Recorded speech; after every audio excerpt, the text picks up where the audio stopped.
अमेठी में यह चर्चा आम है कि प्रियंका गांधी किशोरी लाल के नामांकन जुलूस तक में शामिल नहीं हुई। बस कांग्रेस दफ्तर आई, छोटा सा भाषण दिया और रायबरेली निकल गई।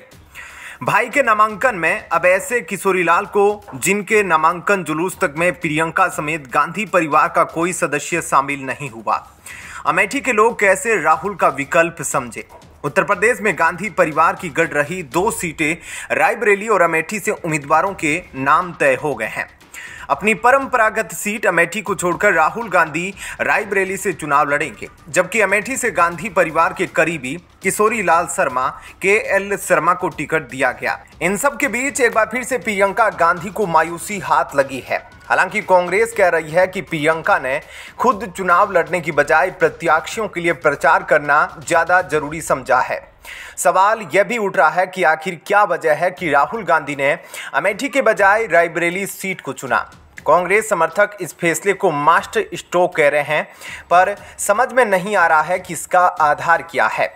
अब इसी बीच कांग्रेस के पूर्व नेता आचार्य प्रमोद कृष्णम ने प्रियंका गांधी को रायबरेली या अमेठी कहीं से भी चुनाव न लड़ाने को लेकर बात की है। उनका दावा है कि प्रियंका गांधी वाड्रा कांग्रेस पार्टी और गांधी परिवार की साजिश का शिकार हुई है। आचार्य प्रमोद से जब ANI के संवाददाता ने राहुल गांधी के अमेठी छोड़कर रायबरेली से चुनाव लड़ने को सवाल किया तो उन्होंने कहा, मैंने पहले ही कहा था राहुल अमेठी से चुनाव नहीं लड़ेंगे। इसके साथ ही उन्होंने कहा, मैंने यह भी कहा था कि वो प्रियंका गांधी को भी चुनाव नहीं लड़वाएंगे। आप मेरी बाइट, ट्वीट आदि सब देख सकते हैं। प्रियंका गांधी के खिलाफ पार्टी और परिवार में बहुत बड़ी साजिश हुई है। पार्टी और परिवार की साजिश की शिकार हुई है बेटी।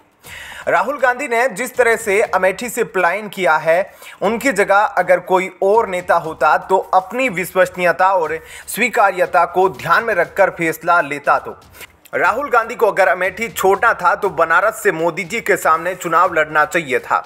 जयराम रमेश ने चुनाव मैदान में नहीं उतरने के पार्टी नेता प्रियंका गांधी वाड्रा के फैसले को उचित बताते हुए कहा, वह कोई भी उपचुनाव लड़कर संसद में पहुंच सकती है, लेकिन वह इस समय धुआंधार प्रचार कर रही है और प्रधानमंत्री नरेंद्र मोदी के हर झूठ का जवाब सच से देकर उनकी अकेले ही बोलती बंद कर रही है।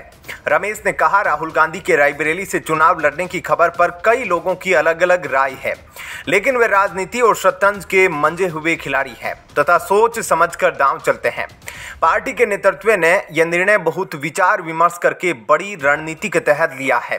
उन्होंने दावा किया कि राहुल को रायबरेली से खड़ा करने के निर्णय से भाजपा, उनके समर्थक और चापलूस धराशायी हो गए।